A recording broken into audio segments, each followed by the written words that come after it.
Polycystic ovaries ಅಥವಾ PCOS ಅನ್ನೋದು ಇತ್ತೀಚಿನ ದಿನಗಳಲ್ಲಿ ತುಂಬಾ ಜಾಸ್ತಿ ಆಗ್ತಾ ಇದೆ. ಅದರಲ್ಲೂ ಹೆಣ್ಣು ಮಕ್ಕಳಲ್ಲಿ, ಹದಿಹರೆಯದರಲ್ಲಿ, ಮತ್ತು ಯಾರಿಗೆ ಫರ್ಟಿಲಿಟಿ ಬೇಕು ಅಂತ ಎಕ್ಸ್ಪೆಕ್ಟ್ ಮಾಡ್ತಾ ಇದ್ದಾರೆ, ಮಕ್ಕಳಾಗಬೇಕು ಅಂತ ನೋಡ್ತಾ ಇದ್ದಾರೆ, ಅವರಲ್ಲಿ ಅನೇಕ ಜನರಲ್ಲಿ ಈ ರೀತಿ PCOS, PCOD ಅಂತಹ ಸಮಸ್ಯೆಗಳು ಹೆಚ್ಚೆಚ್ಚಿಗೆ ಕಂಡುಕೊಂಡು ಬರ್ತಾ ಇದೆ. ಸೊ ಇವತ್ತಿನ ದಿನದಲ್ಲಿ ನಾನು ನಿಮಗೆ PCOS ಅನ್ನು 90 ದಿನದಲ್ಲಿ ಹೇಗೆ ಅದನ್ನು ರಿವರ್ಸ್ ಮಾಡಬಹುದು ಅದನ್ನು ನಾನು ನಿಮಗೆ ತಿಳಿಸ್ಕೊಡ್ತೀನಿ. ಅದರಲ್ಲೂ ಆಯುರ್ವೇದದಲ್ಲಿ ಈ PCOSನ ರಿವರ್ಸ್ ಮಾಡೋಕ್ಕೆ ಅನೇಕ ಚಿಕಿತ್ಸೆಗಳಿದೆ.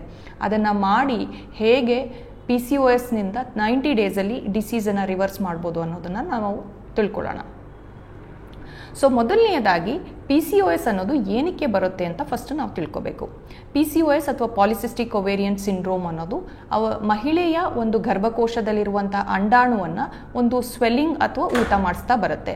ಈ ರೀತಿ ಸ್ವೆಲ್ಲಿಂಗ್ ಅಥವಾ ಊತ ಆಗೋದ್ರಿಂದ ಅವರ ದೇಹದಲ್ಲಿ ಹಾರ್ಮೋನ್ಗಳು ವ್ಯತ್ಯಾಸ ಆಗೋದ್ರಿಂದ, ಮಹಿಳೆಯ ದೇಹದಲ್ಲಿ ಮೇಲ್ ಹಾರ್ಮೋನ್ ಜಾಸ್ತಿ ಆಗೋದ್ರಿಂದ ಅವರ ಅಂಡಾಣು ಅಥವಾ ಅಂಡಾಶಯ ಅನ್ನೋದು ವಾಟರ್ ಫಿಲ್ಡ್ ಅಂದರೆ ಸ್ವೆಲ್ಲಿಂಗ್ ಜಾಸ್ತಿ ಆಗಿರುತ್ತೆ, ಅಂಡಾಣುಗಳು ಊದ್ಕೊಳ್ಳುತ್ತೆ.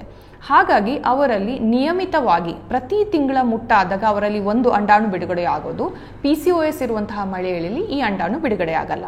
ಸೊ ಇದೆಲ್ಲ ಬಹಳಷ್ಟು ಟೆಕ್ನಿಕಲ್ ಟರ್ಮ್ಸ್ ಇರೋದ್ರಿಂದ ನಿಮಗೆ ಕನ್ಫ್ಯೂಸ್ ಆಗ್ಬೋದು.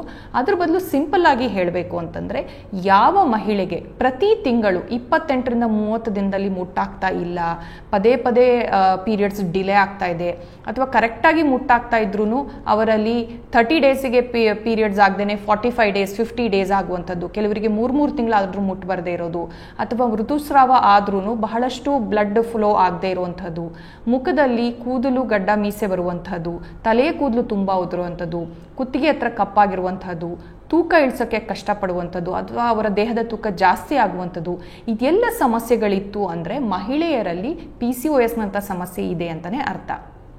ಸೊ ಹಾಗಾದರೆ ಇತ್ತೀಚಿನ ದಿನಗಳಲ್ಲಿ ನಾವು ನೋಡ್ತಾನೆ ಇದ್ದೀವಿ, ಮಹಿಳೆಯರು, ಅದರಲ್ಲೂ ಹೆಣ್ಣು ಮಕ್ಕಳಲ್ಲಿ ತುಂಬಾ ತೂಕ ಜಾಸ್ತಿ ಆಗ್ತಾ ಇರುತ್ತೆ, ಅವರಿಗೆ ಹಾರ್ಮೋನ್ ವ್ಯತ್ಯಾಸ ಆಗಿರುತ್ತೆ, ತಲೆ ಕೂದಲು ಸಿಕ್ಕಾಪಟ್ಟೆ ಉದುರ್ತಾ ಇರುತ್ತೆ, ಮುಖದಲ್ಲಿ ಮೊಡವೆಗಳು ಕಂಡ್ಕೊಂಡು ಬರ್ತಾ ಇರುತ್ತೆ. ಎಷ್ಟೊಂದು ಜನಕ್ಕೆ ನಮಗೆ PCOSನ ಸಮಸ್ಯೆ ಇದೆ ಅಂತ ಸಹಿತ ಗೊತ್ತಿರೋದಿಲ್ಲ. ಅಂಥವ್ರು ಏನು ಮಾಡ್ತಾರೆ, ನನಗೆ ಹೇಗೂ ರೆಗ್ಯುಲರ್ ಪೀರಿಯಡ್ಸ್ ಆಗ್ತಾ ಇದೆ ಅಂತ ತುಂಬಾ ನೆಗ್ಲೆಕ್ಟ್ ಮಾಡಿಬಿಡ್ತಾರೆ. ಬಟ್ ಯಾರಿಗೆ ಈ ರೀತಿಯಾದ ಸಮಸ್ಯೆಗಳು, ನಾನು ಹೇಳಿರುವಂಥ ಸಿಂಪ್ಟಮ್ಸು, ಮೇನ್ಲಿ ಪ್ರತಿ ತಿಂಗಳು ಪೀರಿಯಡ್ಸ್ ಆಗುವಂಥದ್ದು, ಅದರ ಜೊತೆಗೆ ಮುಖದಲ್ಲಿ ಕೂದಲುಗಳು ಅಥವಾ ಗಡ್ಡ ಮೀಸೆ ಆ ಥರ ಬರ್ತಾ ಇರೋದು, ಅಥವಾ ಕುತ್ತಿಗೆ ಹತ್ರ ಕಪ್ಪಾಗಿರುವಂಥದ್ದು, ತೂಕ ತುಂಬ ಜಾಸ್ತಿಯಾಗಿ ಸಡನ್ನಾಗಿ 1 ತಿಂಗಳಲ್ಲಿ 5 kg ಜಾಸ್ತಿ ಆಗುವಂಥದ್ದು, ಈ ರೀತಿಯಾದ ಸಮಸ್ಯೆಗಳೆಲ್ಲ ಕಂಡ್ಕೊಂಡು ಬಂದರೆ ಅವರು ಒಂದ್ಸತಿ ಅಬ್ಡಾಮಿನಲ್ ಸ್ಕ್ಯಾನ್ ಮಾಡೋದ್ರಿಂದ PCOSನ ಸಮಸ್ಯೆ ಇದೆಯಾ ಇಲ್ವಾ ಅಂತ ಗೊತ್ತಾಗುತ್ತೆ. ಇದಕ್ಕೆ ತ್ವರಿತವಾಗಿ ಅಥವಾ ಶೀಘ್ರವಾಗಿ ಚಿಕಿತ್ಸೆ ತಗೊಂಡಷ್ಟು ಈ ಎಲ್ಲ ಸಮಸ್ಯೆಗಳನ್ನು ನಾವು ರಿವರ್ಸ್ ಮಾಡ್ತಾ ಬರಬಹುದು. ಸೊ ಯಾರಿಗೆ ಈ PCOSನ ಸಮಸ್ಯೆ ಹೆಚ್ಚಾಗಿ ಕಂಡ್ಕೊಂಡು ಬರುತ್ತೆ ಅಂತ ನೋಡೋಣ. ಮೊದಲನೆಯದಾಗಿ ಅನುವಂಶಿಕ, ಅಂದರೆ ನಿಮ್ಮ ಅಕ್ಕ ತಂಗಿಯರು ಅಥವಾ ತಾಯಿಗೆ ಈ ರೀತಿಯಾದ ಸಮಸ್ಯೆಗಳಿದ್ದರೆ ಅಂಥವರಲ್ಲಿ ಈ ಸಮಸ್ಯೆಗಳು ಹೆಚ್ಚಾಗಿ ಕಂಡ್ಕೊಂಡು ಬರುತ್ತೆ. ಯಾವ ಹೆಣ್ಮಕ್ಳು ಸ್ವಲ್ಪ ತೂಕದಲ್ಲಿ ಜಾಸ್ತಿ ಇತ್ತು, ಅವರಿಗೆ ಅಧಿಕ ತೂಕದ ಸಮಸ್ಯೆ ಇದೆ, ಅಥವಾ ತುಂಬ ಸ್ವೀಟ್ ತಿಂದು ಲೇಜಿ ಇದ್ದು ಎಕ್ಸಸೈಸ್ ಮಾಡದೇ ಇರ್ತಾರೆ, ಅಂಥವರಲ್ಲಿ ಈ ಸಮಸ್ಯೆಗಳು ಕಂಡ್ಕೊಂಡು ಬರುತ್ತೆ. ಯಾರಲ್ಲಿ ಮುಂಚಿಂದನೂ ಅವರ ಫ್ಯಾಮಿಲಿಯಲ್ಲಿ ಹಾರ್ಮೋನ್ ವೇರಿಯೇಷನ್ಸ್ ಇದೆ, ಮೇಲ್ ಆಂಡ್ರೋಜನ್ಸು, ಟೆಸ್ಟೋಸ್ಟಿರಾನ್ ಲೆವೆಲ್ ಜಾಸ್ತಿ ಇದೆ, ಅಂಥವರಲ್ಲಿ ಸಹ ಈ ಸಮಸ್ಯೆಗಳು ಕಂಡ್ಕೊಂಡು ಬರುತ್ತೆ. ಸೊ ಹಾಗಾದರೆ ಇದಕ್ಕೆ ಏನು ಮಾಡಿ PCOSನ ಸಮಸ್ಯೆ ಸರಿ ಮಾಡ್ಕೋಬೋದು ಅನ್ನೋದು ಅನೇಕರಲ್ಲಿ ಕಾಡ್ತಾ ಇರುವಂತಹ ಪ್ರಶ್ನೆ. ಮೇನ್ ಆಗಿ ನಾವೇನು ಮಾಡ್ತಾ ಬರ್ತೀವಿ ಅಂತಂದರೆ, PCOS ಸಮಸ್ಯೆ ಇದ್ದಾಗ ಅವರಲ್ಲಿ ಒಂದು 3-4 ಇನ್ ಟರ್ಮ್ಸ್ ಆಫ್ ಮೆಡಿಸಿನ್ ಇರಬಹುದು, ಡಯಟ್ ಇರ್ಬೋದು, ಲೈಫ್ ಸ್ಟೈಲ್ ಇರ್ಬೋದು, ಚೇಂಜಸನ್ನು ಮಾಡ್ತಾ ಬರಬೇಕಾಗತ್ತೆ. PCOS ಬಂದ ತಕ್ಷಣ ಮಹಿಳೆ ನನಗೆ ಇನ್ನು ಮುಂದೆ ಮಕ್ಕಳೇ ಆಗೋದಿಲ್ಲ ಅಥವಾ ರೆಗ್ಯುಲರ್ ಪೀರಿಯಡ್ಸ್ ಆಗ್ತಾ ಇಲ್ಲ ಅಂತ ಭಯ ಪಡಬೇಕು ಅಂತಿಲ್ಲ. ಮೇಯ್ನಾಗಿ PCOS ಬರೀ ಒಂದು ಮಕ್ಕಳಾಗಕ್ಕೊಂದೇ ಅಲ್ಲ, ಬೇರೆ ಅನೇಕ ಸಮಸ್ಯೆಗಳನ್ನು ತಂದೊಡ್ಡುತ್ತೆ. ಅದರಲ್ಲೂ ಮಹಿಳೆಯರಿಗೆ ಯಾರು ತುಂಬ ದಪ್ಪ ಇದ್ರು, ಸುಮಾರು PCOS ಬಂದಿರುವ 60% ಮಹಿಳೆಯರಲ್ಲಿ, ಶೇಕಡ 60% ಮಹಿಳೆಯರಲ್ಲಿ ಅಧಿಕ ತೂಕ ಜೊತೆಗೆ ಇನ್ಸುಲಿನ್ ರೆಸಿಸ್ಟೆನ್ಸ್ ಜಾಸ್ತಿ ಇರುತ್ತೆ. ಸೊ ಇನ್ಸುಲಿನ್ ರೆಸಿಸ್ಟೆನ್ಸ್ ಯಾರಿಗೆ ಜಾಸ್ತಿ ಇರುತ್ತೆ ಅಂದರೆ, ಯಾರಲ್ಲಿ ಡಯಾಬಿಟಿಸ್ ಮುಂದೆ ಬರುವಂತಹ ಸಮಸ್ಯೆಗಳಿರುತ್ತೆ, ಮನೆಯಲ್ಲಿ ಆನುವಂಶಿಕವಾಗಿ ಡಯಾಬಿಟಿಸ್ ಇರುತ್ತೆ, ಅಂಥವರಲ್ಲಿ ಸಹ ಈ ಸಮಸ್ಯೆಗಳು ಕಂಡ್ಕೊಂಡು ಬರುತ್ತೆ. ಸೊ ಈಸಿಯಾಗಿ ನಾವು ನೋಡಬೇಕು ಅಂತಂದರೆ, PCOS ಅಥವಾ ಪಾಲಿಸಿಸ್ಟಿಕ್ ಓವರೀಸ್ನ ಸಮಸ್ಯೆಯನ್ನು ಬಗೆಹರಿಸಬೇಕು ಅಂತಂದರೆ ನೀವು ಮೊದಲನೆಯದಾಗಿ ಋತುಚಕ್ರ ಕರೆಕ್ಟಾಗಿ ಇರಬೇಕು. ಸೊ ಯಾರಿಗೆ ಒಂದು ವರ್ಷದಲ್ಲಿ 7ಕ್ಕಿಂತ ಕಡಿಮೆ ಋತುಚಕ್ರ ಆಗ್ತಾ ಇದೆ ಅಂಥವರು ಕರೆಕ್ಟಾಗಿ ಒಂದು ಅಬ್ಡಾಮಿನಲ್ ಸ್ಕ್ಯಾನ್ ಅಂತ ಹೇಳ್ತೀವಿ, ಪೆಲ್ವಿಕ್ ಸ್ಕ್ಯಾನ್ ಅಂತ ಹೇಳ್ತೀವಿ. ಸೊ ಹೊಟ್ಟೆಯ ಸ್ಕ್ಯಾನನ್ನು ಮಾಡಿಸಿ ವೈದ್ಯರನ್ನು ಭೇಟಿ ಮಾಡಲೇಬೇಕು. ಋತುಚಕ್ರ ಕರೆಕ್ಟ್ ಆಗ್ತಾ ಬರ್ತಾ ಇದ್ದಂಗೆ ಎರಡನೇ ಅಂಶ ನಾವು ಕರೆಕ್ಟಾಗಿ ನೋಡಬೇಕು ಅಂದರೆ ಅಂಡಾಣು ಬಿಡುಗಡೆ ಆಗ್ತಾ ಇದೆಯಾ ಇಲ್ವಾ ಅಂತ. ಸೊ ಜನ ಏನು ಮಾಡ್ತಾರೆ, ಪೀರಿಯಡ್ಸ್ ಆಗಿಲ್ಲ ಅಂದರೆ ಒಂದು ಮಾತ್ರೆ ತೊಗೊಳ್ಳೋದು ಅಥವಾ ಡಾಕ್ಟರ್ ಹತ್ರ ಹೋಗಿ ಟ್ಯಾಬ್ಲೆಟ್ಸನ್ನು ತೊಗೊಳ್ಳೋದು. ಟ್ಯಾಬ್ಲೆಟ್ಸ್ ತೊಗೊಳ್ಳೋದ್ರಿಂದ ಪೀರಿಯಡ್ಸ್ ಆಯಿತು, ಸೊ ನನಗೆ ಈ ಸಮಸ್ಯೆ ಬಗೆಹರಿತು ಅಂತ ಅಂದ್ಕೊಳ್ತಾರೆ. ಮೂಲ ಕಾರಣ ಅಥವಾ ರೋಗದ ರೂಟ್ ಕಾಸ್ ಅಂತ ಏನು ಹೇಳ್ತೀವಿ ಅದು PCOSನಲ್ಲಿ ಕ್ಲಿಯರ್ ಆಗಬೇಕು ಅಂದರೆ ಅವರಿಗೆ ಪ್ರತಿ ತಿಂಗಳು ಒಂದು ಅಂಡಾಣು ಬಿಡುಗಡೆ ಆಗಲೇಬೇಕು. ಈ ರೀತಿ ಬಿಡುಗಡೆ ಆಗೋದ್ರಿಂದ ಅವರ ದೇಹದಲ್ಲಿರುವಂತಹ LH, FSH, ಈಸ್ಟ್ರೋಜನ್, ಪ್ರೊಜೆಸ್ಟ್ರಾನ್ ಹಾರ್ಮೋನ್ಗಳು, ಆಂಡ್ರೋಜನ್ ಲೆವೆಲ್ಸು, ಇನ್ಸುಲಿನ್ನು ಇದೆಲ್ಲ ಹಾರ್ಮೋನ್ಗಳನ್ನು ನಿಯಮಿತವಾಗಿ ಕರೆಕ್ಟಾಗಿ ಇಟ್ಕೋಬೋದು. ಇದಲ್ಲದೆ ಯಾರಿಗೆ ಹೈಪೋಥೈರಾಯ್ಡ್ನ ಸಮಸ್ಯೆ ಇದೆ, ಥೈರಾಯ್ಡ್ನ ಸಮಸ್ಯೆ ಇದೆ ಅಂಥವರಲ್ಲೂ ಸಹ PCOSನ ಸಮಸ್ಯೆ ಹೆಚ್ಚಾಗಿ ಕಂಡುಕೊಂಡು ಬರುತ್ತೆ. ಯಾವ ಮಹಿಳೆಯಲ್ಲಿ ಫ್ಯಾಟಿ ಲಿವರ್ನ ಸಮಸ್ಯೆ ಇದೆ ಅಂಥವರಲ್ಲಿ ಸಹ PCOSನ ಕಂಡುಕೊಂಡು ಬರುತ್ತೆ. ಸೊ ಇದೆಲ್ಲವನ್ನು ರೆಕ್ಟಿಫೈ ಮಾಡೋದ್ರಿಂದ PCOSನ ಸುಲಭವಾಗಿ ರಿಸಾಲ್ವ್ ಮಾಡ್ಬೋದು. ನಾ ಹೇಳ್ದಂಗೆ ನಿಯಮಿತವಾಗಿ ಅವರಿಗೆ ಅಂಡಾಣು ಬಿಡುಗಡೆ ಆಗ್ತಾ ಇದೆ ಅಂತಂದರೆ ಅವರಿಗೆ ರೆಗ್ಯುಲರ್ ಆಗಿ ಮಂತ್ಲಿ ಒನ್ಸ್ ಪೀರಿಯಡ್ಸ್ ಬರ್ತಾ ಹೋಗುತ್ತೆ. ಇದರ ಜೊತೆಗೆ ಅವರ ದೇಹದಲ್ಲಿರುವ ಟೆಸ್ಟೋಸ್ಟಿರಾನ್ ಲೆವೆಲನ್ನಾಗಲಿ, ಕೆಲವರಿಗೆ ಹೈ ಪ್ರೊಲ್ಯಾಕ್ಟಿನ್ ಲೆವೆಲ್ಸ್ ಇರುತ್ತೆ, ಇದನ್ನು ಸಹಿತ ಕಡಿಮೆ ಮಾಡಿಕೊಂಡು ಬರಬೇಕಾಗತ್ತೆ. ಹಾಗಾದರೆ ಹೇಗೆ ಇದನ್ನು 90 ದಿವಸದಲ್ಲಿ ಕ್ಲಿಯರ್ ಮಾಡಬಹುದು? ಮೊದಲನೆಯದಾಗಿ ಇದಕ್ಕೆ ರೂಟ್ ಕಾಸ್ ಏನು, ಇಷ್ಟೆಲ್ಲ ಆಗೋಕ್ಕೆ ಹಾರ್ಮೋನ್ನ ಸಮಸ್ಯೆ ಇದೆ. ಹಾಗಾಗಿ ಆ ಹಾರ್ಮೋನ್ಗಳನ್ನು ಸಮತೋಲನವಾಗಿ ತರುವಂಥದ್ದು ಒಂದು ಚಿಕಿತ್ಸೆಯನ್ನು ಮಾಡ್ತಾ ಬರಬೇಕಾಗತ್ತೆ.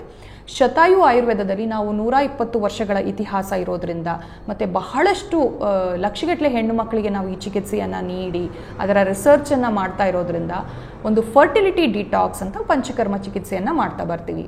10 ರಿಂದ 15 ದಿನಗಳ ಈ ಚಿಕಿತ್ಸೆಯಲ್ಲಿ ಅವರ ದೇಹದ ಹಾರ್ಮೋನನ್ನು ರೆಗ್ಯುಲರೈಸ್ ಮಾಡಬೇಕಾಗತ್ತೆ. ಇದರ ಜೊತೆಗೆ ಮೆಟಬಾಲಿಸಮ್ ಏನು ಕಡಿಮೆ ಇರುತ್ತೆ ಅದಕ್ಕೆ ಅವರಿಗೆ ತೂಕ ಇಳಿಸೋಕ್ಕೆ ಕಡಿಮೆ ಆಗ್ತಾ ಇರುತ್ತೆ. ಯಾಕಂದರೆ ಅವರ ದೇಹದಲ್ಲಿ ಚಯಾಪಚಯ ಕ್ರಿಯೆ ಮೆಟಬಾಲಿಸಮ್ ಕಡಿಮೆ ಇರೋದ್ರಿಂದ ಅವರಿಗೆ ತೂಕ ಇಳಿಸೋಕ್ಕೆ ಕಷ್ಟ ಆಗ್ತಾ ಇರುತ್ತೆ. ಸೊ ದೇಹದ ಮೆಟಬಾಲಿಸಮ್ನ ಇಂಪ್ರೂವ್ ಮಾಡೋದು, ಅವರ ದೇಹದ ಹಾರ್ಮೋನ್ಸನ್ನು ನಾರ್ಮಲ್ಸಿಗೆ ತರುವಂಥದ್ದು, ಅವರ ಗರ್ಭಕೋಶದ ಕ್ವಾಲಿಟಿ ಅದರಲ್ಲಿ ಲೈನಿಂಗನ್ನು ಇಂಪ್ರೂವ್ ಮಾಡುವಂಥದ್ದು, ಇದು ಎಲ್ಲವನ್ನು ಮಾಡೋದ್ರಿಂದ 10-15 ದಿನದಲ್ಲೇ ಅವರಿಗೆ ರೈಸ್ ಆಗ್ತಾ ಹೋಗುತ್ತೆ. ಅಂದರೆ ಪೀರಿಯಡ್ಸ್ ರೆಗ್ಯುಲರ್ ಆಗಿ ಬರುವಂಥದ್ದು. ಯಾರಿಗೆ 6 ತಿಂಗಳಿಂದ ಪೀರಿಯಡ್ಸ್ ಆಗೇ ಇಲ್ಲ ಅಂಥವ್ರು ಜಸ್ಟ್ ಒಂದು 10 ಡೇಸ್ ಪಂಚಕರ್ಮ ಮಾಡೋದ್ರಿಂದ ರೆಗ್ಯುಲರ್ ಆಗಿ ಪೀರಿಯಡ್ಸ್ ಬರ್ತಾ ಹೋಗುತ್ತೆ. ಎರಡನೆಯದಾಗಿ ನಾವು ಯಾರು 60% ಜನ ಒಬೇಸು ಅಥವಾ ಓವರ್ ವೆಯ್ಟ್ ಕ್ಯಾಟಗರಿನಲ್ಲಿ ಇರ್ತಾರೆ PCOS ಅಂಥವರಿಗೆ ನಾವು ತೂಕವನ್ನು ಇಳಿಸೋಕ್ಕೆ ಸಜೆಸ್ಟ್ ಮಾಡ್ತಾ ಹೋಗ್ತೀವಿ. ತೂಕವನ್ನು ಇಳಿಸೋದ್ರಿಂದ ಅವರಿಗೆ ಏನಾಗುತ್ತೆ, ದೇಹದಲ್ಲಿ ಇನ್ಸುಲಿನ್ ರೆಸಿಸ್ಟೆನ್ಸ್ ಇರುವಂಥದ್ದು ಮತ್ತು ಹಾರ್ಮೋನಲ್ ಇಂಬ್ಯಾಲೆನ್ಸ್ ಇರುವಂಥದ್ದನ್ನು ಸುಲಭವಾಗಿ ರೆಕ್ಟಿಫೈ ಮಾಡ್ತಾ ಬರಬಹುದು. ಮೂರನೆಯದಾಗಿ ಸ್ವೀಟು ಮತ್ತು ಫ್ರೈಡ್ ಐಟಮನ್ನು ಕಟ್ ಮಾಡೋಕ್ಕೆ ಹೇಳ್ತಾ ಬರ್ತೀವಿ. ಯಾರು ಈ ರೀತಿ ಇನ್ಸುಲಿನ್ನ ರೆಸಿಸ್ಟೆನ್ಸ್ ಇರುತ್ತೆ ಅಥವಾ ಕುತ್ತಿಗೆ ಹತ್ರ ಕಪ್ಪಾಗಿ, ಕಂಕ್ಳ ಹತ್ರ ಕಪ್ಪಾಗಿರುತ್ತೆ, ತೂಕ ಇಳಿಸೋಕ್ಕೆ ಸಫರ್ ಮಾಡ್ತಾ ಇರ್ತಾರೆ, ಹೊಟ್ಟೆ ಹತ್ರ ಬೊಜ್ಜು ಜಾಸ್ತಿ ಇರುತ್ತೆ, ಈ ಹಾರ್ಮೋನ್ನ ವೇರಿಯೇಷನ್ ಇರೋರಿಗೆ ನಾವು ಸ್ವೀಟ್ ಮತ್ತು ಫ್ರೈಡ್ ಐಟಮ್ನ ಕಡಿಮೆ ಮಾಡಿ ಸ್ವಲ್ಪ ತೂಕ ಒಂದು 10% ಬಾಡಿ ವೆಯ್ಟ್ ಇಳಿಸೋದ್ರಿಂದ ಹಾರ್ಮೋನನ್ನು ರೆಗ್ಯುಲರೈಸ್ ಮಾಡಬಹುದು. ಇದಲ್ಲದೆ ನಾನು ಹೇಳ್ದಂಗೆ ಫರ್ಟಿಲಿಟಿ ಡಿಟಾಕ್ಸ್ ಏನು ಪಂಚಕರ್ಮ ಚಿಕಿತ್ಸೆ ಇದೆ ಅದು ಬಾಹ್ಯ ಮತ್ತು ಆಭ್ಯಂತರ ಅಂದರೆ ಎರಡೂ ವೇನೆಯಿಂದ ಮಾಡುವಂಥ ಕ್ಲೆನ್ಸಿಂಗು. ಇದನ್ನು ನಾವು ಸುಲಭವಾಗಿ ಎಕ್ಸ್ಪ್ಲೇನ್ ಮಾಡಬೇಕು ಅಂದರೆ ನಿಮ್ಮ ಗಾಡಿಯನ್ನು ಹೇಗೆ ಸರ್ವಿಸಿಂಗ್ ಮಾಡ್ತೀರಾ ಅದೇ ರೀತಿ ದೇಹದ ಶೋಧನೆಯನ್ನು ಮಾಡೋದ್ರಿಂದ ರೆಗ್ಯುಲರ್ ಆಗಿ ಹಾರ್ಮೋನನ್ನು ಪ್ರೊಡ್ಯೂಸ್ ಮಾಡ್ತಾ ಬರಬಹುದು. ಈ ಚಿಕಿತ್ಸೆಯನ್ನು ಮಾಡಿ ಅವರು ಆಹಾರದಲ್ಲಿ ವ್ಯತ್ಯಾಸ ಮಾಡ್ತಾ ಬಂದರು, ಸ್ವಲ್ಪ ಡಯಟನ್ನು ಅಳವಡಿಸ್ಕೊಂಡ್ರು, ಜೊತೆಗೆ ಅವರ ಎಕ್ಸಸೈಸು ಒಂದು 20 ಮಿನಿಟ್ಸಿಂದ 45 ಮಿನಿಟ್ಸ್ವರೆಗೂ ರೆಗ್ಯುಲರ್ ಎಕ್ಸಸೈಸ್ ಮಾಡ್ತಾ ಬಂದರೆ PCOSನ ಸಮಸ್ಯೆ ಸುಮಾರು 60-70% ಸುಲಭವಾಗಿ ಬಗೆಹರಿದೋಗುತ್ತೆ. ಇದರ ಜೊತೆಗೆ ಆಯುರ್ವೇದದಲ್ಲಿ ಬಹಳಷ್ಟು ಔಷಧಿಗಳಿದೆ, ಎಷ್ಟೊಂದು ಕ್ಲಾಸಿಕಲ್ ಮೆಡಿಕೇಷನ್ಸ್ಗಳಿದೆ, ಮೆನ್ಸೋಫ್ಲೋ ಕಷಾಯಗಳಿದೆ ಅಥವಾ ರಜಪ್ರವರ್ತಿನಿ ವಟಿ, ಶತಾವರಿ, ಯಷ್ಟಿ ಮಧು, ಅಮೃತ ಸತ್ವ, ಅಶೋಕ, ಈ ರೀತಿ ಅನೇಕ ಗಿಡಮೂಲಿಕೆಗಳನ್ನು ಬಳಸಿ ಆಯುರ್ವೇದಗಳಲ್ಲಿ ಔಷಧಿಯನ್ನು ತಯಾರು ಮಾಡಲಾಗುತ್ತದೆ. ಈ ಔಷಧಿಯನ್ನು ಬಳಸೋದ್ರಿಂದ ಅವರಿಗೆ ರೆಗ್ಯುಲರ್ ಆಗಿ ಓವ್ಯುಲೇಷನ್ ರಿಲೀಸ್ ಆಗುತ್ತೆ. ಸೊ ಇದು ಒಂದು ಚೈನ್ ಲಿಂಕ್ ರಿಯಾಕ್ಷನ್ನು. ಒಂದು ವೇಟ್ ಲಾಸ್ ಆಗಬೇಕು, ಇನ್ನೊಂದು ರೆಗ್ಯುಲರ್ಲಿ ಮಂತ್ಲಿ ಅವರಿಗೆ ಪೀರಿಯಡ್ಸು ರೆಗ್ಯುಲರೈಸ್ ಆಗ್ತಾ ಬರಬೇಕು. ಮೂರನೆಯದಾಗಿ ಅವರು ಡಯಟ್ ಮತ್ತು ಲೈಫ್ ಸ್ಟೈಲನ್ನು ಚೇಂಜ್ ಮಾಡಿ ಸ್ಟ್ರೆಸ್ ಲೆವೆಲ್ಲು, ಕಾರ್ಟಿಸಾಲ್ ಅಂದರೆ ಅವರ ದೇಹದ ಸ್ಟ್ರೆಸ್ ಲೆವೆಲನ್ನು ಕಡಿಮೆ ಮಾಡ್ತಾ ಬಂದರೆ ಅವರಲ್ಲಿ ಈ PCOSನ ಸಮಸ್ಯೆಯನ್ನು ಸುಲಭವಾಗಿ ಪರಿಹರಿಸಬಹುದು. ಮತ್ತು PCOS ಸಮಸ್ಯೆ ಇರೋರು ಯಾವ ರೀತಿ ಫುಡ್ ತೊಗೋಬೇಕು ಡಾಕ್ಟ್ರೇ ಅಂತ ನನ್ನ ಹತ್ರ ತುಂಬ ಜನ ಕೇಳ್ತಾ ಇರ್ತಾರೆ. ಅಂದರೆ ಬರೀ ಸ್ವೀಟ್ ಬಿಟ್ಬಿಟ್ರೆ ಸಾಕಾ ಅಂತ. ಅವರಲ್ಲಿ ನಾ ಹೇಳ್ದಂಗೆ ದೇಹದ ಚಯಾಪಚಯ ಕ್ರಿಯೆ ಕಡಿಮೆ ಇರೋದ್ರಿಂದ ಅವರಲ್ಲಿ ತೂಕ ಜಾಸ್ತಿ ಆಗ್ತಾ ಇರುತ್ತೆ. ಇನ್ನೊಂದು ಅಂಡಾಣು ಬಿಡುಗಡೆ ಆಗಲ್ಲ. ಯಾರಿಗೆ ರೆಗ್ಯುಲರ್ ಸೈಕಲ್ ಇದ್ದೂ ಅಂಡಾಣು ಬಿಡುಗಡೆ ಆಗ್ತಾ ಇಲ್ಲ ಅಂದರೆ ಅವರ ಊಟದಲ್ಲಿ ನಾವು ಸೀಡ್ ಸೈಕ್ಲಿಂಗ್ ಅಂತ ಮಾಡ್ತೀವಿ. ಅಂದರೆ ಫಸ್ಟ್ 1 to 15 ಡೇಸು ಅವರ ದೇಹದಲ್ಲಿ ಈಸ್ಟ್ರೋಜನ್ ಹಾರ್ಮೋನ್ ಏನು FSH ಹಾರ್ಮೋನ್ ಇರುತ್ತೆ ಅದನ್ನು ರೆಗ್ಯುಲರೈಸ್ ಮಾಡೋಕ್ಕೆ ಊಟದಲ್ಲಿ ಅರಿಶಿಣ, ಹಿಂಗು, ಜೀರಿಗೆ ಈ ರೀತಿಯಾಗಿರುವಂತಹ ವಸ್ತುಗಳನ್ನು ಜೊತೆಗೆ ಫ್ಲ್ಯಾಕ್ಸ್ ಸೀಡ್ಸು ಇದನ್ನು ಬಳಸೋಕ್ಕೆ ಹೇಳ್ತಾ ಬರ್ತೀವಿ. ಅಥವಾ ಸಿಂಪಲ್ ಆಗಿ ಅವ್ರು ಏನು ಮಾಡ್ಬೋದು ಅಂದರೆ ಮನೆಯಲ್ಲೇ 1 ಲೋಟ ಬಿಸಿ ನೀರಿಗೆ ಒಂದು ಸ್ವಲ್ಪ ಸಿನಮಾನ್ ಪೌಡರ್ ಅಂದರೆ ಚಕ್ಕೆಯ ಪೌಡರನ್ನು ಹಾಕಿ ಸೇವನೆ ಮಾಡೋದ್ರಿಂದ ಅಥವಾ ಆಲೋವೆರಾ ಜ್ಯೂಸನ್ನು ಫಸ್ಟ್ 15 ಡೇಸ್ ತಗೊಳ್ಳೋದ್ರಿಂದ ಅವರ ದೇಹದ FSH ಹಾರ್ಮೋನನ್ನು ಬ್ಯಾಲೆನ್ಸ್ ಮಾಡ್ತಾ ಬರಬಹುದು. ನಂತರ ಅವರಿಗೆ ಯಾವಾಗ ಅಂಡಾಣು ಬಿಡುಗಡೆ ಆಗುತ್ತೆ ನಂತರ LH ಹಾರ್ಮೋನು ಒಂದು ಸ್ಟ್ರೀಮ್ ಲೈನಿಗೆ ತರಬೇಕಾಗತ್ತೆ ನಾವು, ಅಥವಾ ಪ್ರೊಜೆಸ್ಟ್ರಾನ್ ಹಾರ್ಮೋನನ್ನು ಸ್ಟ್ರೀಮ್ ಲೈನಿಗೆ ತರಬೇಕಾಗತ್ತೆ. ಆವಾಗ ಸಹಿತ ಅನೇಕ ಸೀಡ್ಗಳ ಸೇವನೆಯನ್ನು ನಾವು ಹೇಳ್ತಾ ಬರ್ತೀವಿ. ಇದರ ಜೊತೆಗೆ ನಾನು ಹೇಳ್ದಂಗೆ ಆಯುರ್ವೇದದ ಔಷಧಿಗಳನ್ನು ಸೇವನೆ ಮಾಡೋದ್ರಿಂದ ನಿಯಮಿತವಾಗಿ ರೆಗ್ಯುಲರ್ ಸೈಕಲನ್ನು ಬರುವಂಥದ್ದು, ಅಂಡಾಣು ಬಿಡುಗಡೆ ಆಗುವಂಥದ್ದು, ಮುಖದಲ್ಲಿ ಕೂದಲುಗಳು ಕಡಿಮೆ ಆಗುವಂಥದ್ದು, ನೆಕ್ ಡಾರ್ಕನಿಂಗ್ ಕಡಿಮೆ ಆಗುವಂಥದ್ದು, ಇದು ಎಲ್ಲದನ್ನು 3 ತಿಂಗಳಲ್ಲಿ ನಾವು ಅಚೀವ್ ಮಾಡ್ತಾ ಬರಬಹುದು. ಹಾಗಾಗಿ ಯಾವ ಮಹಿಳೆಯಲ್ಲಿ PCOSನಂತಹ ಸಮಸ್ಯೆ ಇದೆ ಅಂಥವರು ಭಯ ಪಡಬೇಕು ಅಂತಿಲ್ಲ. ಸುಲಭವಾಗಿ ಈ ಸಮಸ್ಯೆಯನ್ನು ಬಗೆಹರಿಸ್ಕೊಂಡು ನ್ಯಾಚುರಲ್ ಆಗಿ ಕನ್ಸೀವ್ ಆಗ್ಬೋದು ಅಥವಾ ರೆಗ್ಯುಲರ್ ಆಗಿ ವೆಯ್ಟ್ ಲಾಸನ್ನು ಮಾಡಬಹುದು. ಇದು ಒಂದಕ್ಕೊಂದು ಲಿಂಕ್ ಇರೋದ್ರಿಂದ ಯಾರು PCOS ಸಮಸ್ಯೆಯಿಂದ ಬೆಳ್ತಾ ಇರ್ತಾರೆ ಅವರಿಗೆ ಇನ್ಫರ್ಟಿಲಿಟಿ ಸಮಸ್ಯೆನೂ ಇರುತ್ತೆ, ಅಧಿಕ ತೂಕದ ಸಮಸ್ಯೆ ಸಹಿತ ಇರುತ್ತೆ. ಇದು ಎರಡನ್ನು ಒಂದು ಮೂಲ ಕಾರಣ ಹುಡುಕಿ ನಾವು ಕ್ಲಿಯರ್ ಮಾಡಿದಾಗ ಈ ಸಮಸ್ಯೆಯನ್ನು ಬಗೆಹರಿಸ್ಕೋಬೋದು. ಮತ್ತು ಮೂರನೆಯದಾಗಿ ಬಹಳಷ್ಟು ಜನ ನನ್ನ ಹತ್ರ ಕೇಳ್ತಾರೆ, PCOS ಇದ್ದರೆ ನಾನು ಎಕ್ಸಸೈಸ್ ಎಷ್ಟು ಮಾಡಬೇಕು, ನಾನು ಜಿಮ್ಗೆ ಹೋಗ್ತಾ ಇದ್ದೀನಿ ಅಂದರೂ ನಂಗೆ ವೆಯ್ಟ್ ಲಾಸ್ ಆಗ್ತಾ ಇಲ್ಲ ಅಂತ.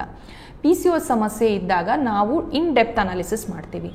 ಎಲ್ಲರಲ್ಲೂ ಎಲ್ಲ ಸಿಂಪ್ಟಮ್ಸ್ಗಳು ಇರಬೇಕು ಅಂತಿಲ್ಲ. ಸೊ ನಿಮಗೆ ಇನ್ಸುಲಿನ್ ರೆಸಿಸ್ಟೆನ್ಸ್ ಇದ್ದು ಅಧಿಕ ತೂಕ ಇದ್ದರೆ ಬೇರೆ ರೀತಿ ಎಕ್ಸಸೈಸ್ ಮಾಡಬೇಕು. ನೀವು ತುಂಬ ಲೀನು ಸಣ್ಣ ಇರ್ತೀರಾ, ಏನೂ ಸಮಸ್ಯೆ ಇರಲ್ಲ, ಬಟ್ ನಿಮಗೆ ಸ್ಟ್ರೆಸ್ ಲೆವೆಲ್ ಜಾಸ್ತಿ ಇರುತ್ತೆ, ಅಂಥವರು ಬೇರೆ ರೀತಿಯಾದಂತಹ ಎಕ್ಸಸೈಸನ್ನು ಮಾಡಬೇಕು.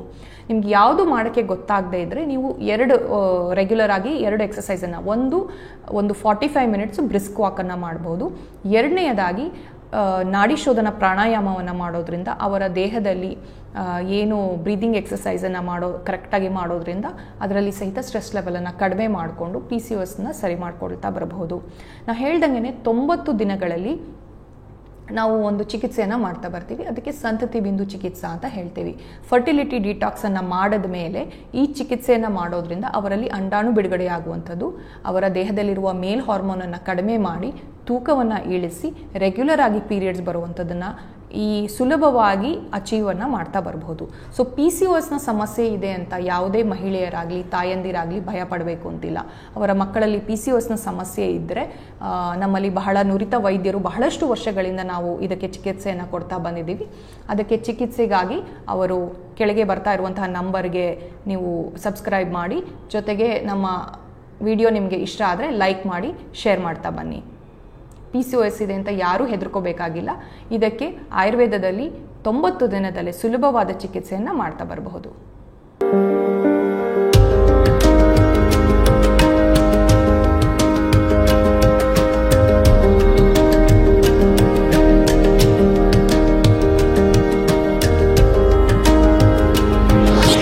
ಶತಾಯು ಆಯುರ್ವೇದ ಸೆಂಟರ್ ಸುಮಾರು 120 ವರ್ಷಗಳ ಇತಿಹಾಸ ಹೊಂದಿರುವಂತಹ ಈ ಆಯುರ್ವೇದ ಸೆಂಟರ್ ಆಯುರ್ವೇದ ಕ್ಷೇತ್ರದಲ್ಲಿ ಮಹತ್ತರವಾದ ಸಾಧನೆ ಮಾಡಿದೆ. ಅಷ್ಟೇ ಅಲ್ಲ, ಬೆಂಗಳೂರಿನ ನಾನಾ ಭಾಗದಲ್ಲಿ ಇದರ ಸೆಂಟರ್ಗಳಿವೆ. ಇದರ ಜೊತೆಗೆ 35ಕ್ಕೂ ಹೆಚ್ಚು ವೈದ್ಯರು ಸೇರಿದಂತೆ 100ಕ್ಕೂ ಹೆಚ್ಚು ಥೆರಪಿಸ್ಟ್ಗಳು ರೋಗಿಗಳ ಸೇವೆಯಲ್ಲಿ ನಿರತರಾಗಿದ್ದಾರೆ.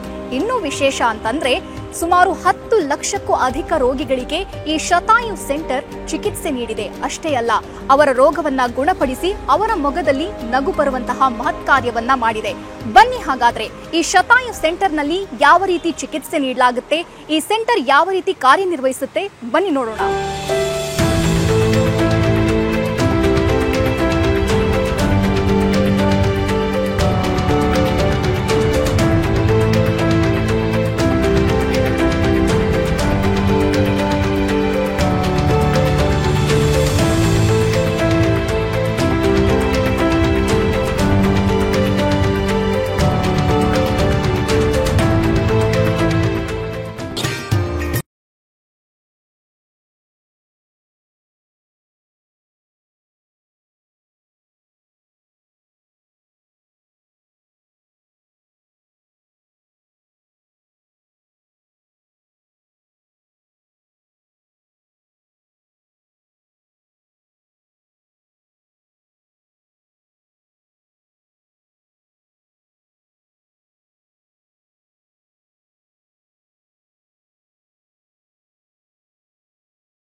ಶತಾಯು ಆಯುರ್ವೇದ ಕ್ಲಿನಿಕ್ ಯಾವ ರೀತಿ ಕಾರ್ಯನಿರ್ವಹಿಸುತ್ತೆ, ಉತ್ತಮವಾದ ಚಿಕಿತ್ಸೆ ನೀಡುತ್ತೆ ಅನ್ನೋದನ್ನ ತಾವೇನಾದರೂ ಒಬಿಸಿಟಿ, ಡಯಾಬಿಟೀಸ್, PCOD ಅಥವಾ ಗರ್ಭಧಾರಣೆಯ ಸಮಸ್ಯೆ, ಕೀಲು ನೋವು, ಗಂಟು ನೋವು ಇಂತಹ ಯಾವುದಾದ್ರೂ ಸಮಸ್ಯೆಯಲ್ಲಿ ಬಳಲ್ತಾ ಇದ್ರೆ ಬೆಂಗಳೂರಿನ ನಾನಾ ಭಾಗದಲ್ಲಿ ಶತಾಯು ಆಯುರ್ವೇದ ಕ್ಲಿನಿಕ್ನ ಸೆಂಟರ್ಗಳಿವೆ.